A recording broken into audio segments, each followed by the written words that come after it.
Okay. Bienvenue chez Freddy Tête, à Cornimont, le village le plus reculé de la commune de Bièvre. La ressemblance est frappante. Chaque année, Freddy laisse pousser sa barbe parce qu'il veut être comme le vrai Père Noël. Freddy a toujours aimé rendre service, tout comme son épouse Alba. Alors, il y a quelques années, la magie de Noël a opéré. Le vrai Père Noël en personne a décidé de poser sa hotte pleine de jouets chez notre ami Freddy. Regardez plutôt. Maintenant, on va chercher le Père Noël.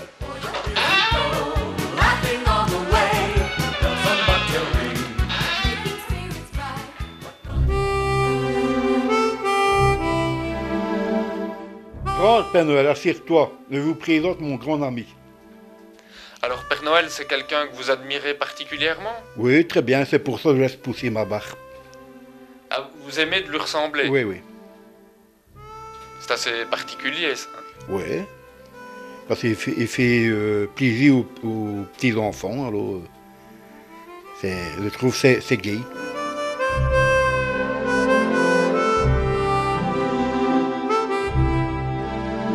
Chaque année depuis 4 ans, le Père Noël passe quelques jours chez Freddy, une aide précieuse pour le Père Noël, car Freddy prépare le nécessaire pendant sa longue tournée. Entre les deux hommes, un lien fort s'est établi. Comment est-ce que vous êtes arrivé ici, Père Noël? Ben, par hasard, j'ai tombé sur Freddy et un jour il est passé chez lui et il m'a pris sur le fait. Freddy, il vous ressemble comme deux gouttes d'eau. Oui, il essaye. Il essaye. Il ne vous ressemble pas encore tout à fait. Non, il ne porte pas de lunettes. Et il n'a pas le costume de Père Noël. Hein. Ouais. Et ça vous dérange qu'il essaye de vous ressembler? Bon, non, pourquoi pas. Il peut toujours essayer. Mais est-ce qu'il atteindra un jour le niveau du vrai Père Noël? Ah, ne crois pas. Pourquoi ça? Ben, il n'est pas vraiment gentil à tes enfants. Hein.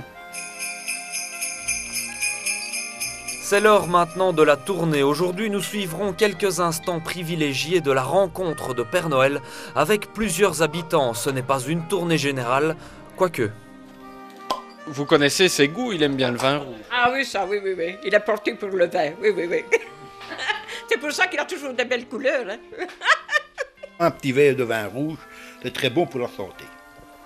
Mais pas tout le temps, rassurez-nous. Non, non, pas tous les jours, une fois par an. Allez, Ouais, Yvonne. elle au revoir, hein. À bientôt, hein. Oui. Mr. Santa, bring me some toys. Bring Merry Christmas to all girls and boys. And every night... Exemple pour tous, Père Noël peut parfois dire non car il faut tenir la route et la distance du bonheur. Il en distribue à tout le monde. Bonjour, Père Noël.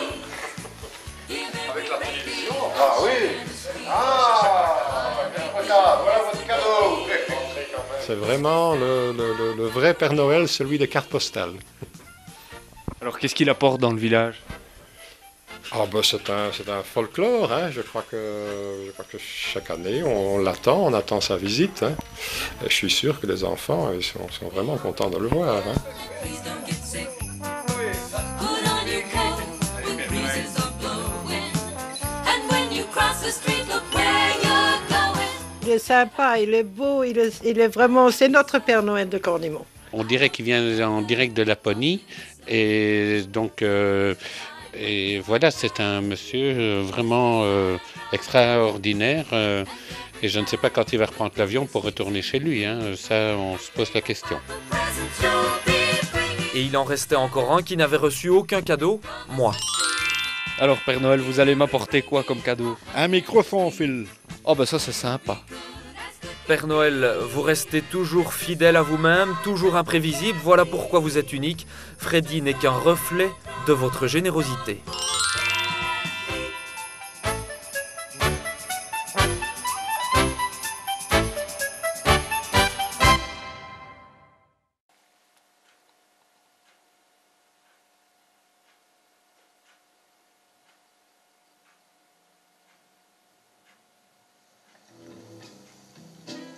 Quelques rues, pas de commerce, des cheminées fumantes.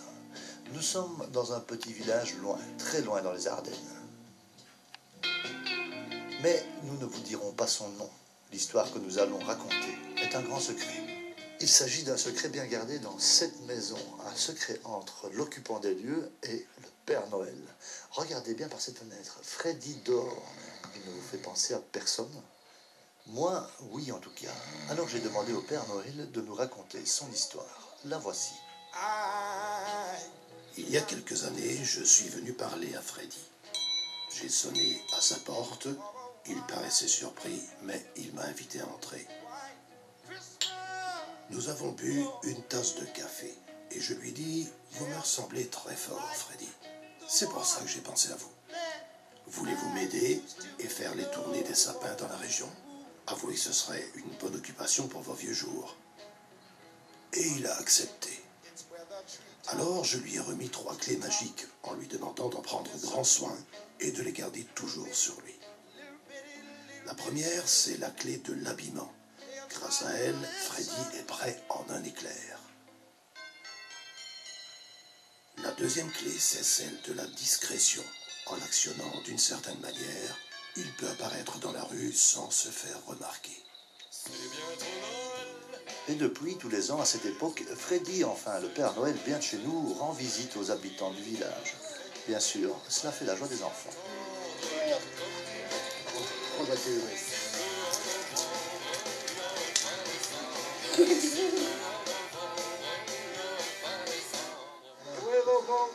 Freddy joue son rôle au mieux, pas question de trahir son secret. Même les adultes, avec leurs yeux aiguisés, voient en lui le Père Noël. Bonjour. Oui. Il vient nous visiter tous les ans. Vous savez d'où il vient? Oui, je sais. À mon avis, c'est de Finlande ou quelque chose comme ça. Je ne sais pas justement où, mais enfin, c'est un petit village. C'est bien collé, hein? Ouais. Et ça vient d'où? Chez notre voisin. Santé. J'ai mis mes souliers dans la cheminée pour que si tu revenais, t'aies pas froid aux pieds. Voilà.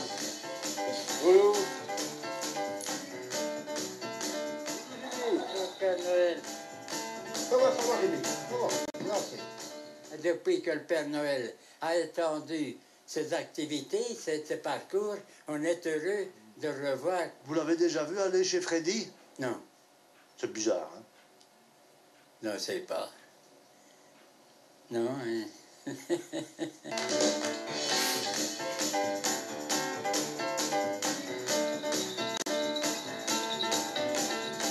Beaucoup sont qu'on ne pas.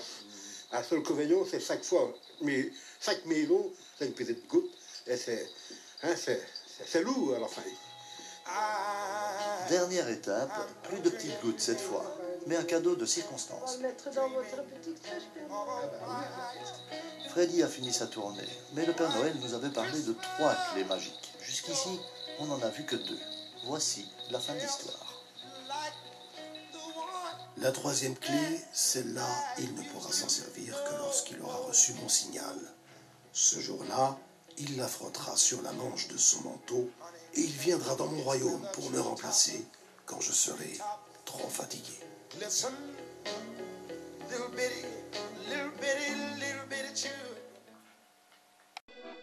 Rarement le salon du home pour personnes âgées de membres aura été aussi animé. 14 enfants présents, ça fait du monde et du bruit.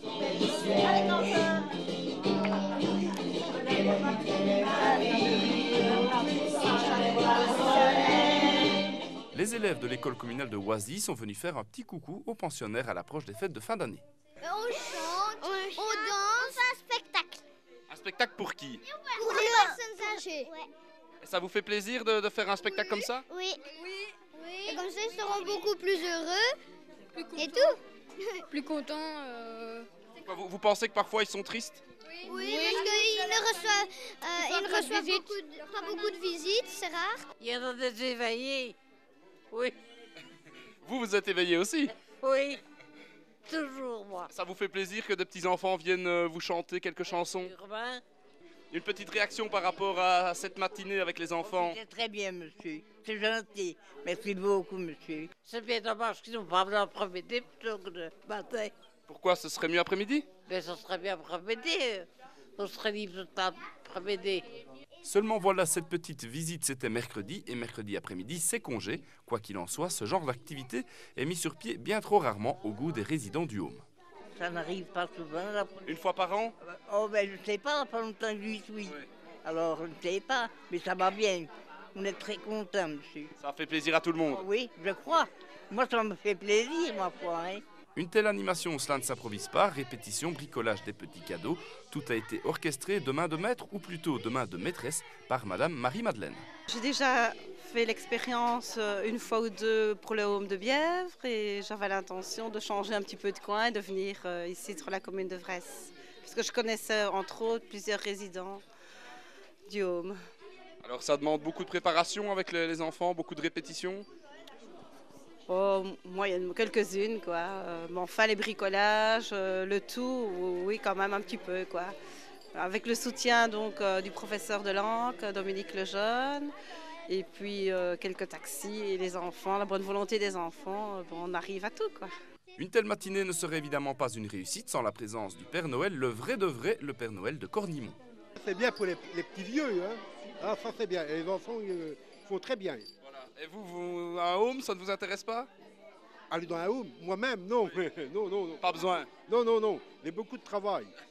Et donc là, on a le vrai Père Noël ardennais là devant nous. Ah oui, hein.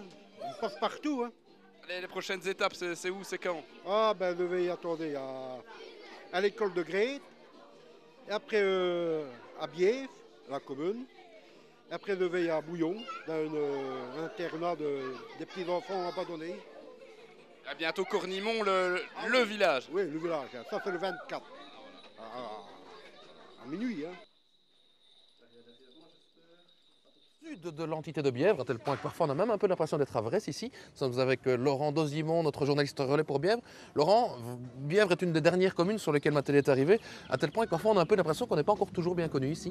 Bah oui, on a parfois l'impression que les gens n'ont pas encore le réflexe de nous appeler pour annoncer tel ou tel événement. Si au niveau du sport, je pense que là on est bien ancré, il y a peut-être encore un travail à faire au niveau de l'actu et des autres émissions, et c'est donc pour ça qu'on est là notamment. Alors, nous sommes à Cornimont, ce n'était pas un hasard, notre prochain sujet a été tourné à Cornimont. Eh bien oui, c'était le grand feu le week-end dernier, après 15 ans, voire même un peu plus, d'absence. Donc c'est un comité qui serait créé autour de Freddy et Monique, qu'on va découvrir. Et donc ça se passe à 1 km d'ici, c'est pas exactement à Cornimont, c'est une des particularités, donc voilà. Voilà. Et on n'a pas brûlé les sorcières de notre amie Rosemary du Viramont. Allez, on regarde ton reportage.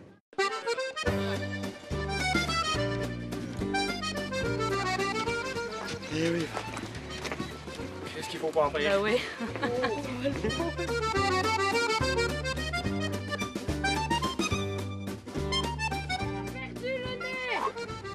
Bon. On va faire de le nez, le lac. On va faire du nez,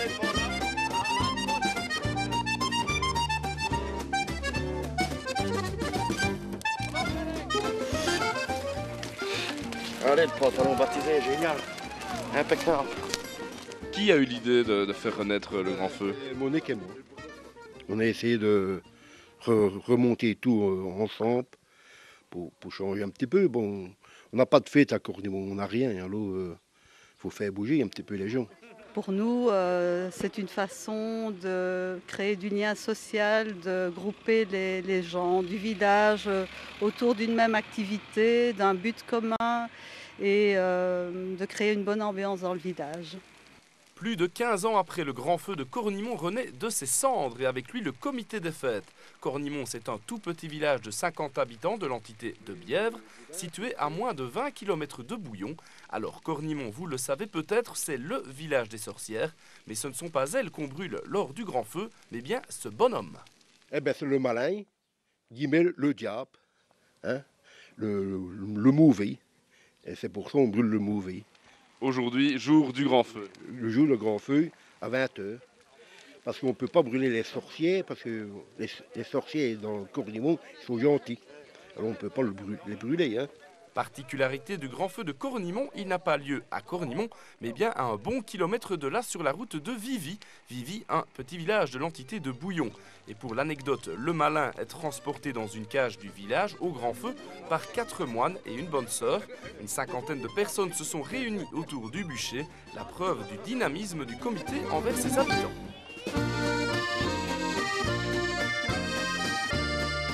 L'an dernier, on avait déjà renoué avec le fait de réaliser la fête des morts, donc de regrouper les gens après le cimetière autour d'un repas. Et on a eu envie que ça se prolonge et on a décidé au printemps suivant de faire un grand feu. Il y a un comité qui s'est reformé? Oui, un petit comité, mais on va essayer de faire plus grand, reprendre des jeunes, parce que les jeunes ont peur de bouger dans les villages. Et vous pensez que vous pouvez leur donner l'envie de se remotiver? Oui, il était à trouver 5-6, c'était déjà pas mal.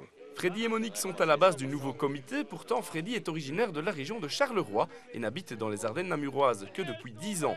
Monique, quant à elle, ne vit à Cornimont que depuis 2003. Il est vrai qu'il y a très peu d'habitants à Cornimont et on ne se connaît pas, on vient pour la plupart d'horizons différents. Et ce qui est bien, c'est de pouvoir apprendre à se connaître. Donc c'est la preuve aussi que Cornimont, c'est un village qui vit malgré tout. Ça commence à renaître, des choses comme ça. Des entreprises dynamiques, mais aussi des tout petits villages dynamiques. Cornimont, 50 habitants, a renoué avec la tradition du grand feu. Après plus de 15 ans de disette, c'était samedi dernier. Le comité s'est reconstruit autour de Monique et Freddy. Le malin, c'est-à-dire le diable, a été emmené dans une cage par 4 moines et une bonne sœur avant d'être brûlé. Une belle réussite puisqu'autour du bûcher, on comptait autant de personnes que d'habitants dans le village. Enfin, Et le voilà maintenant. Voilà.